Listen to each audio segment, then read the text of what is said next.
মানুষের চারিত্রিক কতটা অধপতন হলে এরকম তো দৃশ্য মানুষের দৃষ্টিগোচর হয়। দেখেন এখানে রাশি রাশি ময়লা দিয়ে রাস্তার দুই পাশ বন্ধ করে রাখা হয়েছে। ও পাশে দেখেন যে পিক আপ ময়লা, এগুলো কিন্তু বাতাসে উঠতেছে। আর এই যে প্লাস্টিকের যে উপাদানগুলো এই যে দেখা যাচ্ছে দুই পাশে, এগুলো কিন্তু মূলত আপনার ক্যান্সারের জীবাণু বহন করে। ওই দেখেন এরা প্লাস্টিকের কারবার করে আর এর উদ্ভিষ্ট যেগুলো নিচে পড়ে যায় এই যে।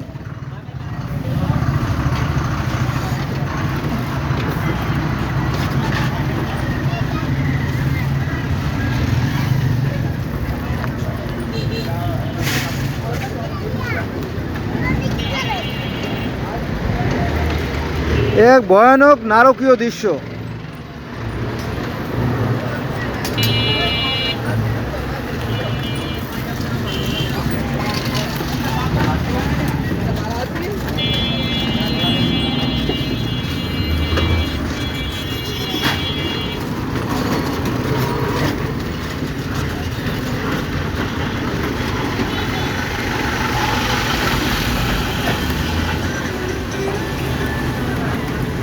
জায়গার নাম বলছেন? জায়গার নাম বলা লাগবে? জায়গার নাম বলবেন। এটা কোথায়? ঢাকা শহর কি ছোট? হ্যাঁ, এটা হচ্ছে আপনার কি এটা হলো আলিরঘাট না? আলিরঘাট তার আশেপাশে নাকি? লালবাগ আলিরঘাট না? ইসলামবাগ। ইসলামবাগ বন্ধুরা দেখেন যে আমাদের, হ্যাঁ এটা হচ্ছে আপনার বাবুবাজার সড়ক, লালবাগের আলিরঘাট। ওই দেখেন, হ্যাঁ এরা কিন্তু সব মানে কি বলবো, মানে চুল পাকছে কিন্তু এরা পাকে নাই আর কি, বুদ্ধি পাকে নাই। এই দেখেন নরক করে ফেলাইছে। এটা হচ্ছে সড়কের রাস্তা, অর্থাৎ মানুষের চলাফেরার জায়গা, সেই জায়গাটা তারা দখল করে ফেলেছে। তার মানে এটা বুঝতে হবে যে এখানে আইনের কোনো বাস্তব প্রয়োগ নাই। হ্যাঁ, আর পুলিশের চাকরি কিন্তু চাকরি না, জানেন তো। পুলিশরা আপনার ওই 25 লাখ 15 লাখ টাকা ঘুষ দিয়ে ওরা একটা লাইসেন্স করে, ডাকাতি করার লাইসেন্স।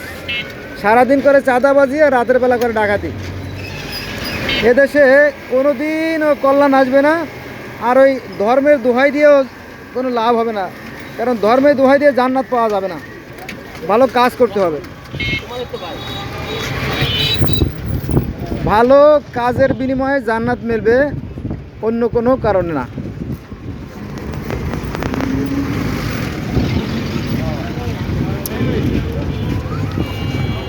এটা যে মুসলমানের রাষ্ট্র এর কোনো আপনার কোনো দলিল দেখাতে পারবেন না, কারণ এই যে ময়লা দেখলেন না, ময়লা এটা ইসলাম ধর্মে বলা আছে যে রাস্তার পর জন্য কোনো ক্ষতিকর বস্তু দেখো যেটা তোমার অন্য ভাইয়ের ক্ষতি করতে পারে, সেটা তুলে ফেলে দিও।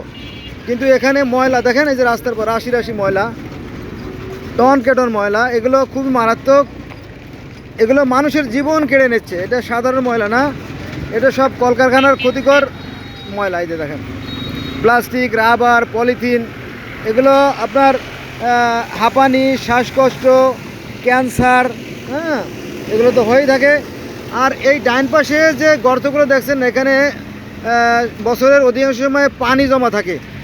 এই নোংরা পানিতে আবার প্রস্রাব করলে ওইটা শরীরে সিটে এসে লাগে, ফলে hepatitis B, hepatitis C, syphilis, gonorrhoea, herpes, chancroid, chlamydia, HIV, AIDS, নানা ধরনের জটিল কঠিন রোগে আক্রান্ত হয়, ফলে অকালে বহু প্রাণ ঝরে যায়। এই দেখেন নারকীয় দৃশ্য, দেখেন এই দেখেন অবস্থা। খাবার বেলা আছে মানুষ, কাজের বেলা নাই, কেউ ওই ধান খালো রে। দেখেন এই দেখেন, কাজের বিনিময়ে খাদ্য কর্মসূচি করলে ঠিক ছিল, কিন্তু দেখেন এই যে ময়লা, এই ময়লা কিন্তু আমাদের নাক দিয়ে আমাদের ফুসফুসে যায় এবং ফুসফুস থেকে আবার রক্তে মিশে যায়, ফলে ক্যান্সার থেকে শুরু করে সব ধরনের জটিল কঠিন রোগে আমরা আক্রান্ত হচ্ছি, কিন্তু আমরা বুঝতে পারতেছি না। অনেক সময় দেখবেন যে যারা শিশু নির্বোধ বাচ্চা, যারা শিশু বাচ্চা, তারা বুঝে না, তারা করে কি ওই যেখানে পায়খানা করে সেখানেই খায়। মনে করেন যে মা একটু পানি আনতে গেল ওই পুকুরে, যে আমার বাচ্চাটা বারান্দায় খেলাধুলা করতেছে, খেলুক, আমি একটু পানি নিয়ে আসি, এই 5 মিনিট ব্যাপার। তো এর মধ্যে বাচ্চারা অনেক সময় দেখা যাচ্ছে পায়খানা করে নিজের পায়খানা নিজে খায়। হ্যাঁ, কারণ ওই বাচ্চার কাছে তো আর ওটা কোনো না, খারাপ কিছু না, কারণ তার তো সেই বোধ শক্তি নাই যেটা খারাপ জিনিস, তাই না? আমরা বাঙালিরা অনেকটা ওরকম, আমাদের বোধ শক্তি নাই। বোধ শক্তি আছে জাপানিদের। জাপানিরা এই পৃথিবীটাকে পবিত্র জ্ঞান করে, কারণ তারা মনে করে এই পানি থেকেই জীবের সৃষ্টি, অর্থাৎ আমাদের প্রাণের সৃষ্টি। তাই তারা পানিকে পবিত্র জ্ঞান করে, তারা পানিকে দূষিত করে না। তারা মনে করে যে এই বাতাস হচ্ছে আমাদের প্রাণ বায়ুরূপ, আত্মারূপ। তারা বাতাসকেও শব্দ দূষণ করে না, তারা হর্ন বাজান। এই যে এটা হর্ন বাজান তো ভাই, শুনি। এই দেখেন, এই যে এর ফলে আমাদের কানের 12টা বাজতেছে। তারপরে আরও তো অনেক হাইড্রোলিক হল আছেই।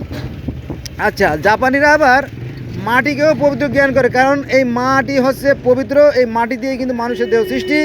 আর জাপানিদের ধর্ম নয়, এটা 100% মিথ্যা কথা। জাপানিরা তাদের সৃষ্টিকর্তাকে বলে কি জানেন? টিয়ান টিয়ান টিয়ান বলে। টিয়ান টিয়ান মানে সৃষ্টিকর্তা, আর তাও মানেও সৃষ্টিকর্তা, আর যাহো মানেও সৃষ্টিকর্তা। ওই যে আমাদের এক দুলো ভাই, এই যে আমাদের এক দুলো ভাই এই করতেছে, ওই যে দুলো ভাই ধানে যে খেজুর বড়ই খাচ্ছে। ওনাদের কিন্তু পয়সা লাগে না। দুলাভাই গরুই খাচ্ছে। হ্যাঁ, দুলাভাই মানে পুলিশ। পুলিশ আমাদের দুলাভাই, আর সৌদি আরবে আমার দুলাভাই। কারণ কি জানেন, সৌদিরা আমাদের দুলাভাই কেন জানেন? আমাদের এই বাংলাদেশ থেকে 3 থেকে 5 লক্ষ গৃহকর্মী সৌদি আরবে যাওয়ার কথা ছিল। তো সেখানে মনে হয় 80,000 বা 1 লাখ গৃহকর্মী সেখানে গেছিল। তো বেশিরভাগ গৃহকর্মীরা ধর্ষিতা হয়েছে। ফলে অনেকে আত্মহত্যা করছে, অনেকে পেটে বাচ্চা নিয়ে আসছে, আবার অনেকে আছে কোলে বাচ্চা নিয়ে আসছে। এটা প্রমাণিত সত্য, আপনারা এটা যাচাই করে দেখেন। কারণ সৌদিরা মনে করে যে আপনার যে গৃহকর্মী বা দাসী সেগুলো মূলত ওই আসবাবপত্রের মতো ব্যবহার করা যায়। যেহেতু আমাদের দুলো ভাইরা এগুলো করে থাকে, আমাদের আলেমরা এ ব্যাপারে কোনো কথা বলেন না। ফলে আমাদের ভাগ্যের কোনো পরিবর্তন হচ্ছে না।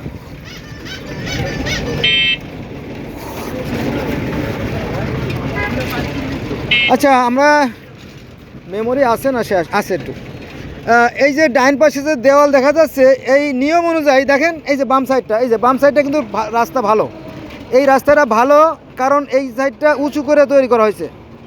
বাম সাইডটা উঁচু করে তৈরি করা হয়েছে, আর ডাইন সাইডটা একটু নিচু করে তৈরি করা হয়েছে, যাতে পানিটা ওই দেওয়ালের পাশে ছোট ড্রেন আছে, ওখানে গিয়ে জমে। আর সেই ড্রেন থেকে আবার পানিটা ওই গর্ত দিয়ে নদীতে যেয়ে পড়ে। আমার ডাইন পাশে আছে বুড়িগঙ্গা নদী। এইভাবে ইঞ্জিনিয়ার কিন্তু ঠিক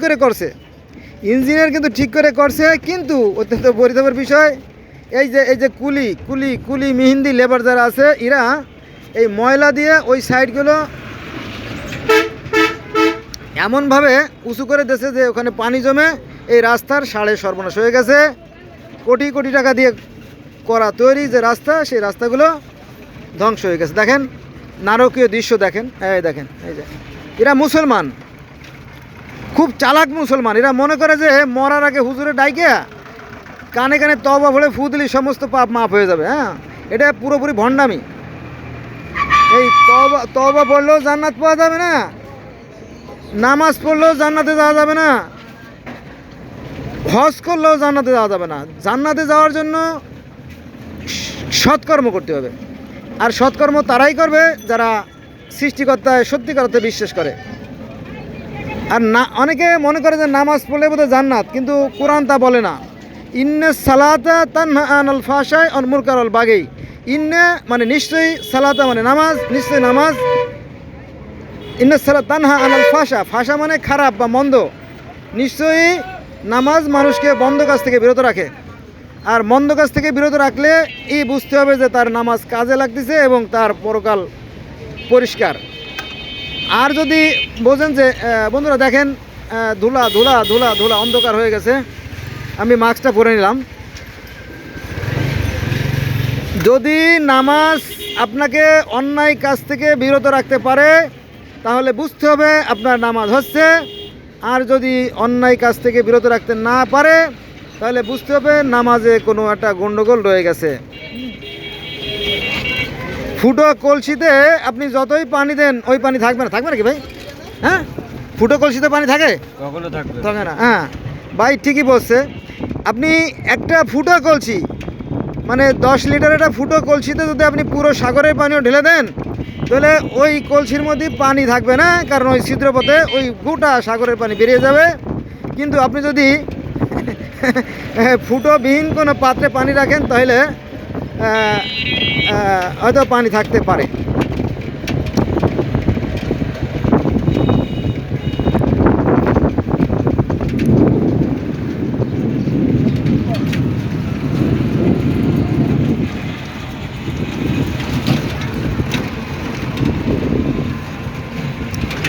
আমি ঠিক যেখানে এই দাঁড়ায় আছি এই মুহূর্তে, এই যে এইখানে কিছুদিন আগে আমি দেখলাম যে হাসপাতালের এই যে বাম পাশে মিটফোর্ড হাসপাতাল, আমরা বাবুবাজার চলে আসছি। তো এই মিটফোর্ড হাসপাতালের হাসপাতালে যে বর্জ্য যেটা আছে আপনার যে স্যালাইন, তারপরে আপনার ওর কি বলে মানে ভুলে যাচ্ছি, যাক স্যালাইন, তারপরে আপনার সিরিঞ্জ, তারপরে আরে হলে কিডনির সমস্যা হলে কি জানি করে, ডায়ালিসিস করার যে সমস্ত প্লাস্টিকের যন্ত্রপাতিগুলো রক্ত মাখা, সেগুলো এখানে রাশি রাশি পড়া ছিল, এইখানে ঠিক এইখানে পড়া ছিল। তো যারা এগুলো নিয়ে কাজ করে তারা তো অ্যাডিক্টেড, তাদের সাথে কথা বললে মার খাওয়ার সম্ভাবনা বেশি, এই জন্য কিছু বললাম না। পরে সেটা ভিডিও করে আমি পাঠালাম উপরে। যাই হোক, তারপরে অবশ্য কাজ হয়েছে, কিন্তু তারপরে আবার তারা সেই ময়লা নিয়ে কাজ করে এখনো। আমার ডাইন পাশে যদি দেখেন আপনারা, এর ভিতরে আপনার গন্তব্য না গেলে সেটা আপনার কাজ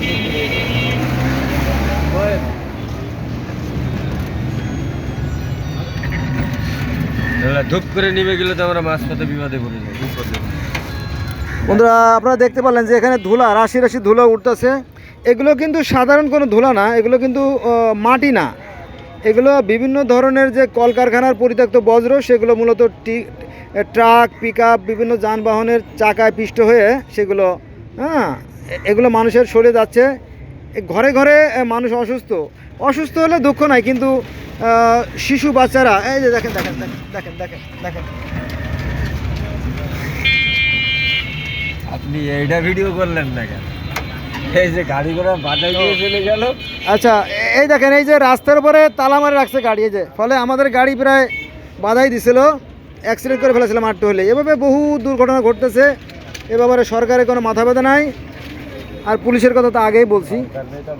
এখানে টন কে টন ময়লা, এই দেখেন টন কে টন ময়লা, কত যুগ আগ থেকে যেখানে জমে আছে, এখানে গাছ জমছে, সেটা আল্লাহ ভালোই জানে।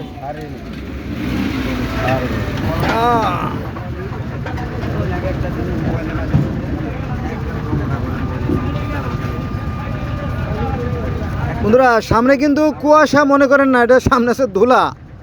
একটা ট্রাক গেল, তো ট্রাক গেল, ধুলা, রাশি রাশি ধুলা, এগুলো আমাদের কলেজের মধ্যে ঢুকতেছে। আমরাও অসুস্থ হচ্ছি এবং আমাদের এখানে ছোটো ছোটো বাচ্চারাও থাকে, তারাও কিন্তু ক্ষতিগ্রস্ত হচ্ছে। এভাবে অনেক প্রাণ, it is not a simple matter or simple story or subject as you say. এটা কিন্তু সাধারণ বিষয় না, জীবন বন্ধু কেড়ে নিচ্ছে এই ধুলায়। কারণ অনেক শিশু আছে মায়ের কোলে, এখানে এই যে এখানে হাসপাতাল আছে, হাসপাতালে আসতেছে যাচ্ছে, এগুলো খুবই কষ্টদায়ক ব্যাপার। অথচ এই ময়লাগুলো কিন্তু পরিষ্কার করা খুব একটা কঠিন কাজ ছিল না। এই ময়লাগুলো আমরা খুব সহজেই কিন্তু পরিষ্কার করতে পারতাম। শুধুমাত্র আমাদের সদিচ্ছার অভাব, আমাদের দায়িত্বহীনতার অভাব আর কি। এই যে দেখেন দেখেন এই যে ধুলা, এই দেখেন ভয়ঙ্কর, এই যে ভয়ঙ্কর থেকে ভয়ঙ্কর এই ধুলোগুলো। ওই দেখেন ওই দুইজন দেখেন কি করছে,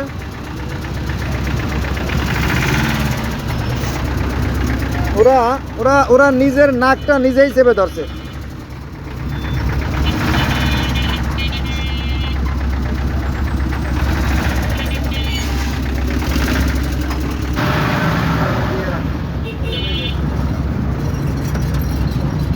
আচ্ছা,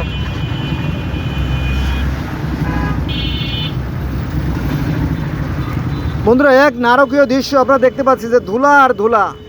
আমরা ধুলার রাজ্যে আছি এই মুহূর্তে, আর ধুলা তো দেখাই যাচ্ছে আর কি, এটা তো আর বলা বাহুল্য।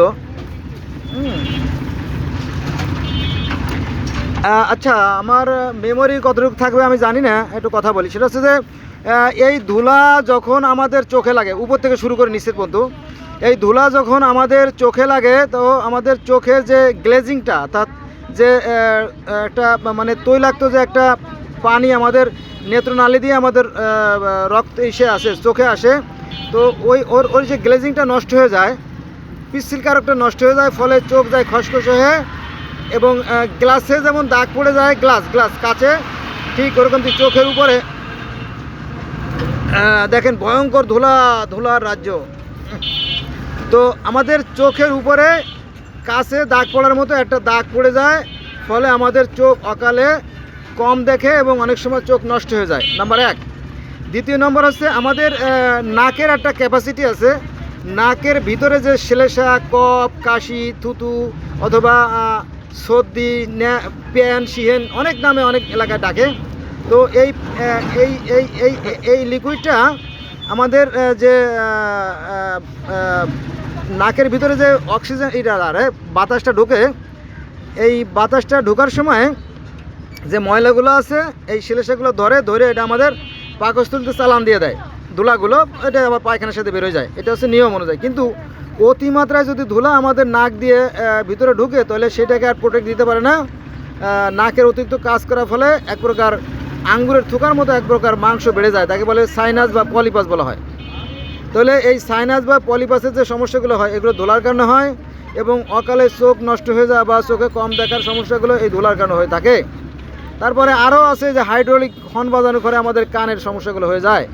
তবে যারা ইয়াং আছে, এই যে আমার ড্রাইভার ভাই, ওনার বাড়ি কোথায় আমি জানি না, ওনারা বুঝবে না, এই বয়সে ওনার বোঝাদের মতো সেই শক্তি নাই, কারণ এখন তো গায়ে অনেক ক্ষমতা। এই সময় মনে করেন যে এই বয়সে বিয়ে সাইড পাসটা করে অনেকে, তারপরে বুড়োকালে সাওয়াল মেয়ে একটাও খাইতে দিতে চায় না, নাকি এরকম ঘটনা না?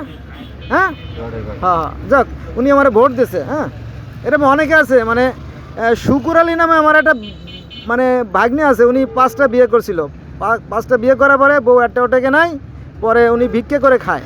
উনি গোপালগঞ্জের একটা ঘটনা আর কি, এরকম তো অনেক বহু ঘটনা আছে।